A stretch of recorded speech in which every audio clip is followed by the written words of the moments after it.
நிறைவு செய்கிறேன். வாழிய செந்தமிழ், வாழிய நற்றமிழர், வாழிய பாரத மணித்திருநாடு.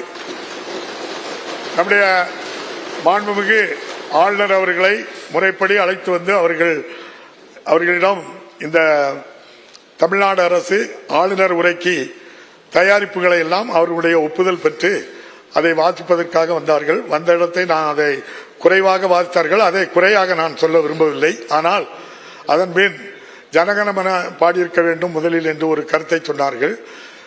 அதாவது எல்லோருக்கும் நிறைய கருத்துக்கள் இருக்கு, அவற்றையெல்லாம் பேசுவது மரபல்ல. மிக உயர்ந்த பதவியில் இருக்கின்ற மாண்புமிகு ஆளுநர் அவர்களை இந்த அரசு, முதல்வர், முதலமைச்சர்கள், சட்டமன்ற உறுப்பினர்கள் எத்தனையோ கருத்து கொள்கை வேறுபாடுகள் இருந்தாலும் மாண்போடு நடத்துவதுதான் இந்த தமிழக அரசினுடைய பண்பு, முதல்வருடைய பண்பு. அதில் மாற்றமில்லை. நம்முடைய மாண்புமிகு ஆளுநரை நான் அன்போடு கேட்டுக்கொள்கின்றேன். உங்கள் மனதில் இருப்பதை நீங்கள் சொன்னீர்கள். எங்கள் மனதில் இருப்பதை இவ்வளவு பெரிய வெள்ளம் புயல் ஏற்பட்டிருக்கின்றது, ஒரு பைசா கூட நிதி தரவில்லை. பல லட்சம் கோடி ரூபாய் நம்முடைய மாண்புமிகு PM கேர் ஃபண்டில் உள்ளது. PM கேர் ஃபண்டு இந்திய மக்களால் கணக்கெழுத முடியாத, கணக்கு கேட்க முடியாத பண்டில் இருந்தாவது ஒரு 50,000 கோடி ரூபாயை ஐயா வாங்கி தந்தால் நன்றாக இருக்குமே என்று நான் கேட்கலாமே. நீங்கள் சவார்கர் வழியில் வந்தவர்களுக்கும் கோட்சே வழியில் வந்தவர்களுக்கும் சற்றும் குறைந்தவர்கள் அல்ல. தமிழ்நாட்டு சட்டமன்றமும் சரி என்பதை கூறி மாண்புமிகு அவை முன்னோர் அவர்கள் தீர்மானத்தை நிறைவேற்றிட்டு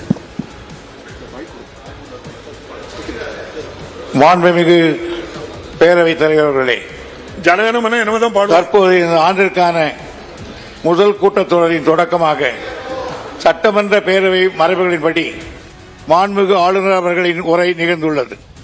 மாண்புமிகு ஆளுநர் அவர்கள் தனது உரையினை வாசித்த பின்னர் பேரவைத் தலைவராகிய தாங்களும் அரசு தயாரித்த உரையின் தமிழாக்கத்தினை அவையில் வாசித்தீர்கள்.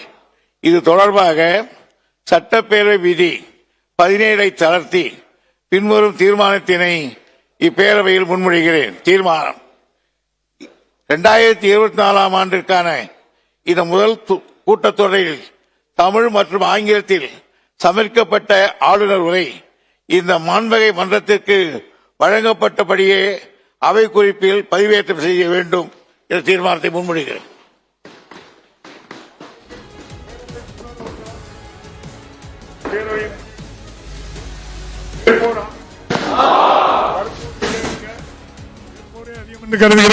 மறுப்போரே இல்லை என்று கருதுகிறேன். மறுப்போரே இல்லை. தீர்மானம் ஒரு மனதாக நிறைவேறியது.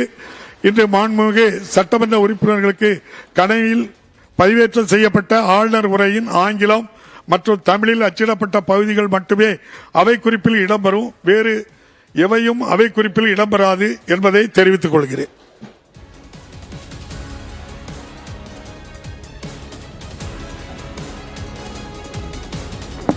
தமிழக சட்டப்பேரவை இந்த ஆண்டின் முதல் சட்டப்பேரவை கூட்டத்தொடர் தொடங்கிய போது ஆளுநருடைய உரை, தமிழக அரசு கொடுத்த அந்த உரையை வாசிக்க ஆளுநர் மறுப்பு தெரிவித்துவிட்டார். நாட்டுப்பணி இசைத்தல் குறித்து நம்முடைய மாண்புமிகு ஆளுநர் அவர்கள் எனக்கு கடந்த ஆண்டே கடிதம் எழுதி இந்த பிரச்சனையை ஏற்கனவே தீர்க்கப்பட்டு விட்டது. ஆளுநர் உரை என்ற இன்றைய நிகழ்வு என்பது அரசமைப்பு சட்டம் உறுப்பு 176/1 கீழான மாண்புமிகு ஆளுநருக்கு உள்ள கடமை. அந்த கடமையை நிறைவேற்ற இன்றைக்கு மாண்புமிகு ஆளுநர் அவர்கள் இப்பேரவைக்கு வருகை தந்துள்ளார்கள். அது நிறைவேற்றப்பட்டு விட்டது. இப்பேரவை எப்போதும் மரபுகளை மதித்து பின்பற்றி வருகின்றது.